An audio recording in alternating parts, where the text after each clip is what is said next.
again, I just thought, you know what, this video has been playing on my head for the longest, and it was the information that I want to obviously share with you, which is 5 tips for evolving your life, basically. Was 5 of the most valuable tips that I discovered along the way on my journey that have literally transformed my life, and they're just too golden not to share. So I'm here sharing them with you, and I really hope that whoever's watching this, you find this valuable, and I'd love to know obviously your thoughts on that. So tip number 1, and again, I'm just going to put a quick disclaimer out, and I know that people hate it when you don't get to the point, so I will, but I just need to put the disclaimer out that I understand that some of these things could be triggering, because sometimes we're not willing to hear them about ourselves, because everything evolves from self, and self-concept, and the way that we feel about ourselves and the things we're willing to accept about ourselves. So I understand that if, you know, these things are triggering, don't use that as a rejection tool, use that as a stepping stone, because it seems like if you're watching this still now at this point, you are wanting to kind of evolve your life, and you're wanting to enter a different path than the one that you're on now.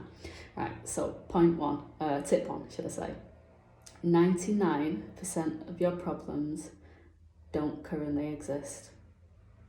Right, hear me out. So what I mean by that is that 99% of your problems in this current moment do not exist, right? And it's about remaining present. So the reason why mindfulness is so effective is because it takes you back into the current moment. And actually, the only thing that exists right now in your life is the current moment. So for me, right now, I'm in my private counselling practice. I am creating this video. So I'm talking to the phone, and there's nobody else here. And that is literally the only thing that exists for me right now. So yes, I am a mum. I'm a partner, I am a family member, I'm a daughter, I am a college worker, I am many different things, and I have many different things that could potentially be affecting me right now. I could have bills, I could have, worries, but none of them things in this moment currently exist. So 99% of your problems don't exist, and it's really important to remind yourself of this, because it can just dissolve all the worry, all the stress, and all the anxious feelings that you have. Even if it's just for a moment, to feel temporary relief for a moment is so beneficial than it would be to just feel it constantly. So again, the more that we remind ourselves of this, the more that we can effectively use it. Tip 2. Tip 2 is that, and again, it could potentially be triggering. So I'm willing to understand there might be a little bit of backlash of this. Your biggest limiting factor in your life is yourself. And the reason I say this is because you might have had really bad experiences. I've had some pretty terrible things happen, and they could have absolutely shaped my life. They could have been part of my story, and they could have been the deciding factor why I chose a different path to the one that I chose. However, I decided that I was not going to let them dictate my life. I was going to use them to facilitate my life. And when I say the biggest limiting factor is yourself, it just means that we aren't always willing to hear information about ourselves that we don't want to accept, because we don't want to accept that we could be part of the problem. Yeah, I know that sounds harsh, but please just hear me out. Just let me get to the end. We all have, right? Absolutely everybody has something called a reticular activating system, which basically means that we filter out information that is opposing to the beliefs we already have, right? So I might believe that all men are trash. I don't believe that, by the way, but if I did believe this, any information I receive that tells me otherwise, I will filter it out, and any information I receive that confirms this, I will accept it. Do you understand how damaging that could be potentially to your evolution, to where you're heading, to what you're going to achieve if you have set beliefs about yourself and about people around you? It is so golden to be able to say, do you know what? Sometimes I'm wrong. You might not even be wrong a lot of the time, but there are times when you're going to be wrong. I know I am.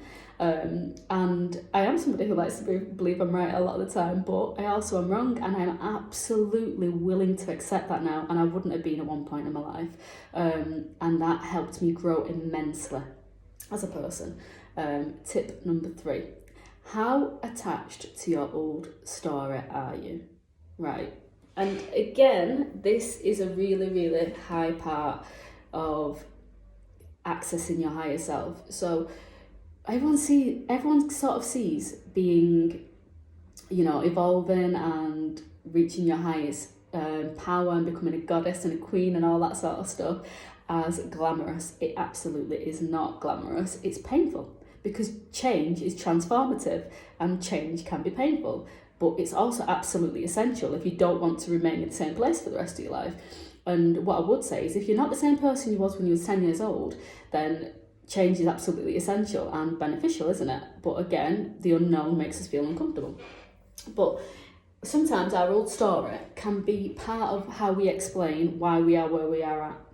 So part of my old story would have been that I am a single parent, I am skint, I don't have much to show for my life, I am a sufferer of domestic abuse, I am somebody who keeps my cards close to my chest because I'm scared of rejection and being hurt.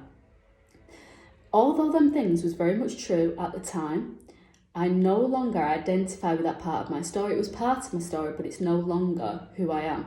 And the more that I was holding on to this part of my story for dear life, I couldn't evolve into the new version of myself, who is happily engaged to my soulmate, who is a mother to my wonderful, amazing, like the most soulful children. The person who went ahead and got a first-class honours degree when I got told I was stupid in high school. And somebody who now has my own counselling practice, my own business. And all those things could never have happened for as long as I believed that that old part of myself was still a huge part of me.